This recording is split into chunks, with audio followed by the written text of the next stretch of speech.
Yeah bro, movie చెప్పాలి అంటే first thing ఏంటంటే రవితేజ గారి ఫ్యాన్స్కి అయితే డెఫినెట్లీ చాలా బాగా నచ్చుతుంది. ఎందుకంటే ఆయన దగ్గర నుంచి వచ్చేదే ఎక్స్పెరిమెంటల్ మూవీ అనమాట ఇది వచ్చేసి. అండ్ ఒక నార్మల్ ఆడియన్స్ ఇప్పుడు నాకేంటంటే సెకండ్ హాఫ్ అయితే నాకు బాగా నచ్చింది.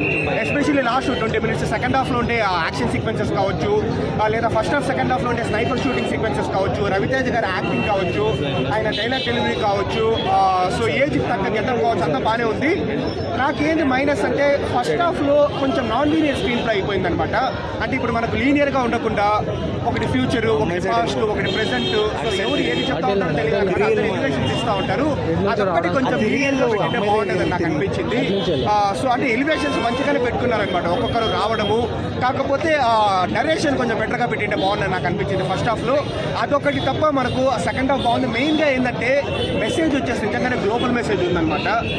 సో ఏంటంటే రవితేజ గారు డైలాగ్ చెప్తారు, ఆ డైలాగ్ ట్రైలర్లోనే మనకు ఆ డైలాగ్ ప్రాపర్గా మనం అర్థం చేసుకుంటే మనకు అందరికీ అర్థమైపోయింది ఆ మెసేజ్ ఏంటి అనేది. సో ఇప్పుడు ఆయుధంతో విధ్వంసం చేసేవాడిని రాక్షసుడు అంటారు, ఆయుధంతో విధ్వంసాన్ని ఆపేవాడు వచ్చేసి దేవుడు అంటారు. ఈ దేవుడు వచ్చేసి మంచోడు కాదు మొండోడు. ఈ డైలాగ్ విన్నప్పుడు అర్థమైపోతుంది అనమాట. ఆయన ఏంటంటే యాక్చువల్లీ గన్స్ వచ్చేసి ఇప్పుడు అమెరికాలో కావచ్చు, లేకపోతే యూరోప్లో కావచ్చు, సప్లై అనేది ఎక్కువ ఉండకూడదు. ఎందుకంటే అమెరికాకి యూరోప్కి మన ఇండియన్ అబ్బాయిలు కావచ్చు, అమ్మాయిలు కావచ్చు వెళ్తే మీ పిల్లలు కాల్ చేస్తారనేది బదులు మీ పిల్లలు కాల్పుల్లో చనిపోయినారనే కాల్స్ రాకూడదు అని. సో మంచి గ్లోబల్ మెసేజ్ అయితే ఉందన్నమాట మనకు. వైలెన్స్ ఉంది బ్రో ఇప్పుడు, కాకపోతే ఏం ఇప్పుడు మనకు అనిమల్ కావచ్చు, లేకపోతే మొన్న వచ్చిన మూవీస్ కావచ్చు, మనకు సైన్తో కావచ్చు, దాంతో కంపేర్ చేస్తే తక్కువ ఈ మూవీలో వైలెన్స్. అంటే మనకు ప్లస్ పాయింట్స్ ఏంటంటే యాక్షన్ సీక్వెన్సెస్, ఈ sniper shooting sequences, direction, Raviteja గారి యాక్టింగ్ అంటే ప్లస్ పాయింట్స్ ఇవన్నీ.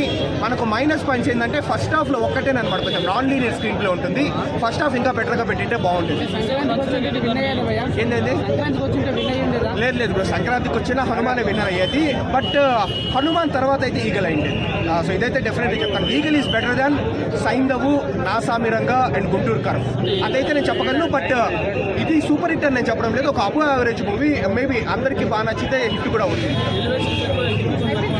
ఫస్ట్ హాఫ్లో అట్లా అనిపిస్తుంది. ఆబ్వియస్లీ ఫస్ట్ హాఫ్లో ఎలివేషన్స్ అంతా కొంచెం ఎక్కువ మనకు అనిపిస్తుంది. నాన్ లీనియర్ స్క్రీన్ ప్లే మూవీకి మెయిన్ ప్రాబ్లం ఇదేనమాట. అంత ఎలివేషన్స్ అవసరమా అంటే అవసరం లేదు. కాకపోతే ఏంటంటే ఆ ఎలివేషన్స్కి ఇచ్చిండే దానికి సెకండ్ హాఫ్లో అయితే పర్వాలేదు అనిపించినారు. మెయిన్ మైనస్ ఏంటంటే ఫస్ట్ హాఫ్లో మనకు ప్రాపర్గా కన్వే చేయరా, నరేషన్ స్టైల్ వచ్చేసి డిఫరెంట్గా ఉంటుంది. ఏదో ఒక్కొక్కరు వస్తూ ఉంటారు, ఢిల్లీ నుంచి వచ్చేసి ఈగలను వస్తూ ఉంటారు, ఇంకొకరు వీళ్ళు వచ్చేసి యాక్చువల్లీ అక్కడ ఒక పెద్ద మనకు గోల్డ్ లాంటిది ఒక ఫస్ట్ హాఫ్లో చాలా తక్కువ ఉంటారు, సెకండ్ హాఫ్లో ఉంటారు. ఓవరాల్గా ఒక యావరేజ్ మూవీ బ్రో. సో వచ్చి టైం పాస్ చూసేసి వెళ్ళచ్చు అనమాట. క్లైమాక్స్ లాస్ట్ 20 minutes బాగుంటుంది. పక్కనే ఉంటాడు, ఇంకా అక్కడక్కడ ఎలివేషన్స్ ఇస్తూ ఉంటారు. నవదీప్ వచ్చేసి అంత మంచి క్యారెక్టర్ ఎవరిది, రవితేజ గారిది తప్ప అంత మంచి క్యారెక్టర్ మనం ఎవరిది చెప్పలేము అనమాట. నవదీప్ పక్కన ఎలివేషన్స్ ఇస్తూ ఉంటాడు. శ్రీనివాస్ అవసరాల కావచ్చు, వినయ్ రాయ్ కావచ్చు. రవితేజ గారి సెకండ్ హాఫ్ లేదు. అజయ్ ఘోష్ పర్వాలేదు. రవితేజ గారి తర్వాత మూవీలో ఎవరికైనా మంచి క్యారెక్టర్ ఉంది అంటే అజయ్ ఘోష్కి, తర్వాత శ్రీనివాస్ రెడ్డికి అనమాట. సో అజయ్ ఘోష్ గారి కామెడీ అక్కడక్కడ పండింది, ప్రతి సీన్కి లవ్ వస్తుందని నేను చెప్పలేను కానీ అక్కడక్కడ పండింది. ఓవరాల్గా ఏంటంటే ఈకల్కి మనము లాస్ట్ 20 minutes కోసము, సో అంటే సెకండ్ హాఫ్లో కావచ్చు, ఫస్ట్ హాఫ్లో కావచ్చు, అక్కడక్కడ స్నైపర్ షూటింగ్ సీన్స్, మంచి ఫైట్ సీక్వెన్సెస్ కోసం కావచ్చు. పార్ట్ 2 ఉంది, యుద్ధకాంతాన్ని మెన్షన్ చేస్తాను ఈగల్ 2 అని. బట్ అది మూవీ రిజల్ట్ బట్టి కంప్లీట్లీ డిపెండ్ అయి ఉంటుంది.